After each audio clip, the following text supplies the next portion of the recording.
महाभारत के युद्ध में एक इतना शक्तिशाली योद्धा जो कि भीष्म, अर्जुन और कर्ण को धूल चटा सकता था, अगर वह इन सब के बीच युद्ध करता तो शायद कुरुक्षेत्र की धरती फट जाती।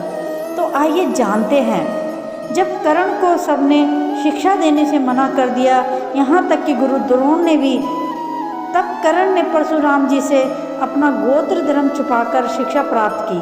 युद्ध में कर्ण जैसा कोई धनुर्धर नहीं था। कवच और कुंडल नहीं उतारे जाते तो कर्ण को मारना असंभव हो जाता। कर्ण के तीर में इतनी ताकत थी कि जब वह तीर चलाते थे तो कर्ण का तीर अर्जुन के रथ पर लग जाता तो अर्जुन का रथ पीछे की ओर खिसक जाता था। तब कृष्ण अर्जुन से कहते, जिस रथ पर मैं और हनुमान विराजमान है उसके इस तरह से पीछे धकेले जाने से पता चलता है कि कर्ण की धनुर्विद्या में कितनी ताकत है। कर्ण के धनुष का नाम विजय धनुष था। भगवान परशुराम ने कर्ण को विजय धनुष प्रदान किया था। विजय एक ऐसा धनुष था जो किसी अस्त्र शस्त्र से खंडित नहीं हो सकता था और विजय धनुष से तीर छोड़ते ही भयानक ध्वनि उत्पन्न होती थी। कर्ण के पास इतने अस्त्र थे जो कि भीष्म को छोड़कर शायद ही किसी के पास होंगे। पहला भार्गव अस्त्र, दूसरा ब्रह्मांड अस्त्र, तीसरा पाशुपत अस्त्र, चौथा नागपाश अस्त्र, पांचों उनके कवच कुंडल जो कि अमृत से बने थे। दूसरे चरण में आते हैं अर्जुन। अर्जुन के मुख पे इतना तेज था कि जिसे देखकर उनसे कोई भी आकर्षित हो जाता था, जिसकी वजह से भी वह चतुर्नीति बनाकर शत्रुओं का नाश करते थे। पांडव में केवल अर्जुन और अभिमन्यु ही थे जिन्हें चक्रव्यूह तोड़ने का ज्ञान था। अर्जुन के पास अनेक दिव्य अस्त्र थे।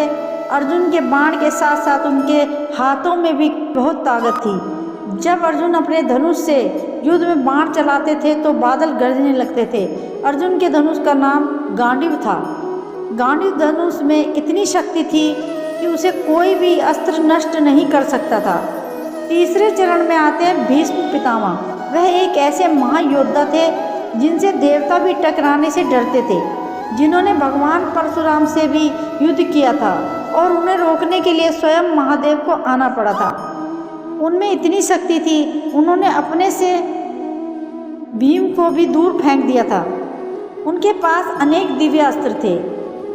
इन तीनों योद्धाओं के अलावा दो ऐसे महान योद्धा थे जो कि एक ही बार में युद्ध को समाप्त कर सकते थे। तो आइए जानते हैं, बार्बरिक भीम के पोते थे। उनमें इतनी शक्ति थी कि वह कुछ ही पल में युद्ध को समाप्त कर सकते थे। जब युद्ध का आखिरी समय चल रहा था तो बार्बरिक युद्ध के लिए 3 बाण और एक धनुष लेकर आगे बढ़े।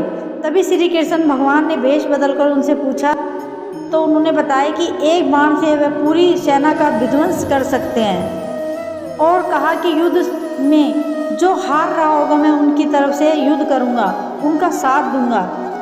इसलिए श्री कृष्ण ने उनका शीश दान में मांग लिया। तभी बार्बरिक ने अपना सिर दान में दे दिया और भगवान कृष्ण ने एक वरदान दिया कि उनका नाम कलयुग में खाटू श्याम रखा जाए और लोग उन्हें खाटू श्याम के नाम से जानेंगे। इसके अलावा दूसरा योद्धा जिसके पास ना तो कोई गुरु और ना ही कोई अर्जुन जैसा धनुष था, तब भी उन्होंने अपनी कठोर जिंदगी में इतनी बड़ी शिक्षा प्राप्त की। उनकी शिक्षा को देखकर द्रोणाचार्य ने गुरु दक्षिणा मांगी और अंगूठा दान में मांग लिया। अगर उनकी शिक्षा द्रोणाचार्य या परशुराम के पास होती तो शायद महाभारत का अंजाम और भी घातक हो सकता था।